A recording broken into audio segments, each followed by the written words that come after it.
Assalamualaikum warahmatullahi wabarakatuh. Halo teman-teman, kembali lagi dengan saya. Perkenalkan, nama saya Iwan Ivanuddin, NIM 2252111089. Kali ini kita akan berbincang santai dan membahas suatu materi yang sangat berikan wawasan kepada saya dan juga teman-teman sekalian. Kita akan membahas materi pelajaran pengantar manajemen. Nah teman-teman, supaya materi pengantar manajemen ini bisa mengasihkan dan masuk pada diri teman-teman, masuk informasinya, masuk materinya, dan bisa lebih jelas gamblang. Kemarin saya telah melakukan wawancara khusus dan eksklusif pada seorang tokoh yang sangat menginspiratif, seorang pebisnis dan seorang usahawan yang sangat menginspiratif dan informatif, dan akan berikan informasi dan wawasan kepada kita semua. Dan untuk itu dan sebelum kita melihat, nanti setelah kita melihat, maksudnya saya akan berikan rangkuman tentang video itu bagaimana masuk pada materi pengantar manajemen. Untuk itu, selamat menyaksikan. Kembali lagi dengan saya Iwan Ivanuddin dari Prodi Manajemen Bisnis Syariah, Fakultas Ekonomi dan Bisnis Islam. Kali ini kita akan berbincang santai tentang manajemen, bagaimana perencanaan di bidang usaha penjahitan. Kali ini kita akan bersama narasumber yang sangat informatif dan berikan wawasan yang terbaik, yaitu pada Bapak Slamet. Bisa perkenalkan diri. Nama saya Slameto, dengan usaha yaitu di bidang jahit dengan nama Bagus Tailor. Ya, Pak Slamet, kita langsung menginjak pada pertanyaan yang pertama, yaitu bagaimana rencana awal yang Bapak lakukan untuk membangun usaha jahit ini? Rencana awal tentunya kita pertama kali harus menguasai tentang teknik dan tata cara menjahit itu dulu. Terus yang selanjutnya yaitu kita tentunya alat-alat itu juga yang kita butuhkan. Itu saja, cuman itu sebenarnya simple. Ya Pak.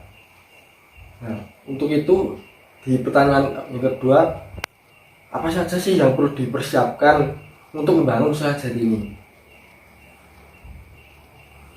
Yang kita siapkan ya tentunya kita mengalir saja, yaitu pelanggan tentunya akan datang sendiri. Jadi kita yang penting yaitu wawasan kita, atau itu tata cara kita menjahit itu tentunya butuh pengalaman yang lebih banyak. Baik, kita langsung lanjut pada pertanyaan yang ketiga, yaitu bagaimana cara Bapak dalam mempertahankan usaha ini dari nol sampai sukses seperti sekarang ini, Bapak? Ya, kita kalau mempertahankan itu sebenarnya kalau masalah jahit itu biasanya tergantung dari pelanggan. Jadi setiap kita sudah punya pelanggan, pasti itu akan berjalan dengan sendirinya. Jadi ya kita ada satu dua yang mungkin jemput bola, mungkin ke rumah-rumah atau ke dinas-dinas, atau mungkin bisa jadi ke perusahaan. Ya. Baik, kita bagaimana cara Bapak dalam promosikan usaha jahit Bapak ini hingga memiliki pelanggan yang tetap dari tetangga hingga luar kota yang datang untuk menjahitkan baju ke Bapak? kita tidak promosi seperti umumnya mungkin iklan atau apa, itu tidak promosi secara iklan, tapi kita berpromosi yaitu dari gedok tular antara mungkin dari teman-teman, dari relasi, atau dari pelanggan-pelanggan kita yang sudah cocok sama kita. Jadi hanya gedok tular saja, dan itu justru cara yang ampuh dan efektif untuk mempertahankan usaha jahit itu sendiri. Yang kelima, dalam usaha ini berapa jam usaha baju jahit ini dibuka dalam sehari, dan berapa hari dalam 1 minggu, Pak? Ya kira-kira kita buka setiap hari jam 8 sampai jam setengah 5 sore. Itu mungkin berapa jam? Nah, jam 9, 9, 10, 11, 12, 13, 14, 15, 16, 17, 16 setengah jam. mungkin sekitar 8 sampai 9, Pak. Iya. 8 jam setiap hari. Itu kita dari pagi, dan itu kita libur hanya sehari Minggu. Jadi 8 kalau dikalikan 30 hari. Ya. Jadi 30 hari kan kelong 4, ya, 4 minggu ya. untuk hari minggunya. Jadi berapa jam kira-kira? Mungkin dalam sehari 8 jam dikali 6, 26. ya 20. 8 jam kali 6 sekitar 48 jam dalam 1 minggu. Mungkin dalam 1 bulan 48 kali 4 96 kali 2 192 jam dalam 1 bulan Kurang lebih. Ya. Mungkin luar biasa, Pak, bekerja dalam 1 bulan segitu banyaknya. Ya, mungkin kita langsung menginjak pada pertanyaan yang ke-6. Berapa sih karyawan yang Bapak miliki pada usaha jahit ini? Kita punya 2 karyawan dan kita sendiri 2 orang. Jadi untuk saya sendiri, terus yang satu untuk finishing. Jadi semuanya 4 orang. Kerja dari finishing itu membuat bagian apa, Pak? Finishing. Kita yang membuat baju, dia hanya membuatnya saja, dan finishing itu nanti seperti pasang kancing, gosok baju, itu sampai selesai. Baik, Pak. Pertanyaan ke-7, bagaimana sistem kerja yang Bapak terapkan untuk karyawan yang pada Bapak bekerja di usaha ini? Kita sistem kerjasama, jadi kita tidak ada istilah bos sama karyawan. Jadi kita sistemnya mitra kerja sama karyawan. Jadi kita bagi hasil, yaitu mungkin kalau dihitung paling gampang ya kita bagi hasil untuk ongkos jahitnya untuk karyawan 1/3. Ya 1/3 dari total ongkos jahitan dibagi 4, dibagi 3. Ongkos jahitan dibagi 3.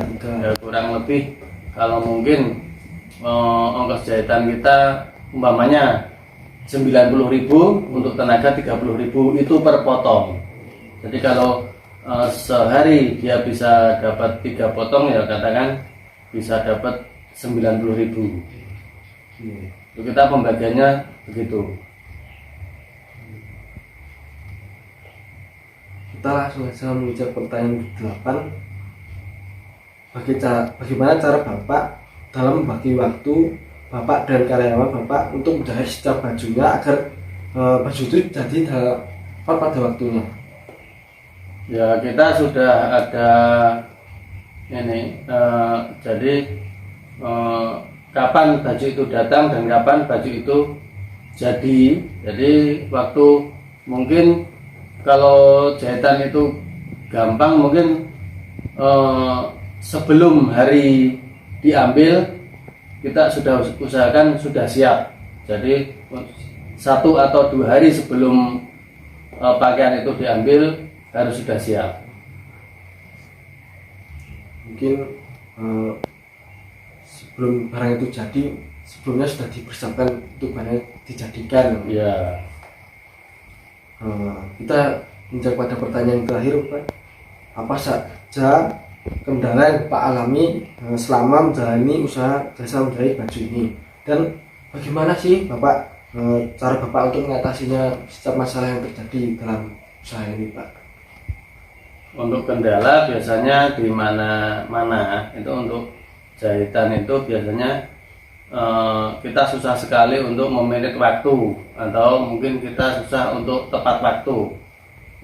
Karena apa? Karena pertama kita tidak menerapkan jadi karyawan itu seperti bawahan kita. Jadi seandainya dia ada keperluan keluarga atau keperluan mungkin sosial masyarakat, mamane rewang gitu kan, atau ada apa dia libur mendadak pun kita tidak menerapkan sanksi, dan itu hak mereka. Jadi kadang-kadang hari ini kita siapkan harus jadi, kadang tidak masuk. Itu kadang satu kendala memang di situ. Tapi ya kita berusaha untuk semaksimal mungkin. Jadi seandainya tidak ada kepentingan yang mendesak, ya kita tidak libur.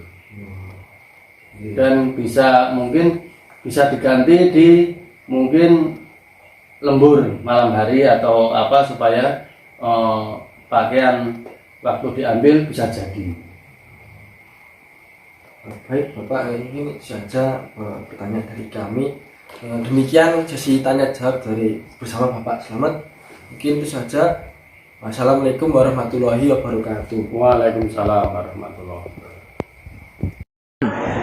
Itulah wawancara singkat saya dengan Bapak Slamet yang saya lakukan pada hari Minggu kemarin.